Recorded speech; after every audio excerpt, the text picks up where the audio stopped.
Hi everyone. इस video में हम डिस्कस करेंगे कि हमने पिछली वीडियो में पाइपिंग सीखी थी। अब पाइपिंग की लिमिटेशन के बारे में देखेंगे। पाइपिंग हमारे एरर को हैंडल नहीं कर पाती है, ठीक है, इफेक्टिवली नहीं कर पाती है। ऑल्दो हमारे पास एक रीड स्ट्रीम के अंदर इवेंट ज़रूर है एरर का, जो कि एरर कैच करेगा, लेकिन इसका भी एक ऑल्टरनेटिव तरीका होता है। वो हम आगे वीडियो में देखेंगे कि कैसे हम उस तरीके से एरर को और अच्छे से हैंडल कर सकते हैं, ठीक है। लेकिन पहले हम ये सिनेरियो क्रिएट करते हैं कि क्या क्या चीज़ पाइपिंग की वजह से प्रॉब्लम क्रिएट होती है, ठीक है। तो चलो हम यहाँ पर ना एक टाइमिंग बेस्ड इंटरवल को यूज़ करते हैं, विच is your set time out, और इसके अंदर एक कॉल बैक फंक्शन आएगा। और इस कॉल बैक फंक्शन के अंदर हम सिंपल एक मिली सेकेंड का टाइम देते हैं। अब इस एक मिली सेकेंड में मैं रीड स्ट्रीम के अंदर एक मेथड है विच इज डिस्ट्रॉय मेथड, और इस डिस्ट्रॉय मेथड के साथ जो भी हम स्ट्रिंग टाइप करते हैं it goes into the error state. You can see यहाँ पर एक ऑप्शनल पैरामीटर हमारे पास आ रहा है विच इज एरर, ठीक है। तो हम यहाँ पर एरर पास कर सकते हैं।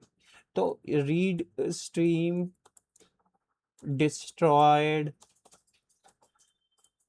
डिस्ट्रॉय सक्सेसफुली, ठीक है। तो हम ऐसा कर देते हैं, बढ़िया है। अब अगर मैं ऐसा करूंगा और अपने इस कैश न्यू फाइल के अंदर जो मैंने कंटेंट लिखा है, कंटेंट नहीं लिखा है तो उसको मैं हटा देता हूँ। And you can see node index और जेएस जब मैं कमांड लाइन पे टाइप करूंगा तो क्या चीज़ होगी, विद इन 1 मिली सेकेंड मुझे ये एरर थ्रो कर देगा, ठीक है। यहाँ पे ये चीज़ दिखा रहा है। तो ये इफेक्टिवली पाइपलाइन नहीं ट्रिगर कर पा रहा। अगर मैं ये नहीं शो करूँगा, ये हटा दूंगा, तो अगर कोई एक्चुअल प्रॉब्लम पाइपलाइन के टाइम पे क्रिएट हुई, यानी कि पाइपिंग मेथड का यूज़ करते हुए क्रिएट हुई, तो वो हमें नहीं दिखेगी, ठीक है। और फिर हमारी एप्लीकेशन ब्रेक हो जाएगी। तो उस चीज़ को हैंडल करने के लिए हमारे पास एक पाइपलाइन मेथड होता है जो हमें स्ट्रीम्स मॉड्यूल प्रोवाइड करता है, ठीक है। अब वो कैसे हैंडल करता है, और इसको भी तो हम एक एरर इवेंट के अंदर लिख सकते थे।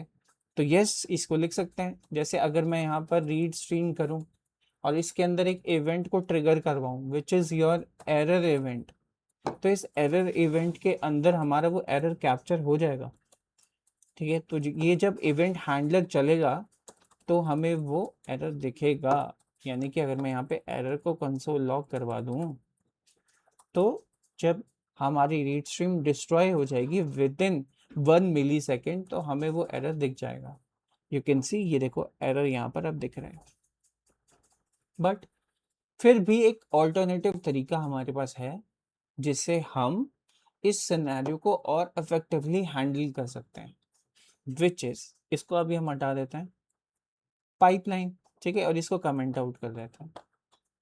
और यहाँ पर इस चीज़ को भी हम हटा देते हैं। ये हमने एरर के सिनेरियो के बेसिस पे जनरेट किया था, बट अब ये इसकी ज़रूरत नहीं है, ठीक है। या इसको अभी रहने देते हैं, ठीक है। अभी हम क्या करेंगे, पाइपलाइन वाला मेथड यूज़ करेंगे। तो पाइपलाइन एक मेथड है जो कि स्ट्रीम से आ रहा है, ये देखो स्ट्रीम से आ रहा है, ठीक है। अब पाइपलाइन मेथड को कॉल करेंगे तो यहाँ पर दो चीज़ें हैं, एक सोर्स है और एक डेस्टिनेशन है।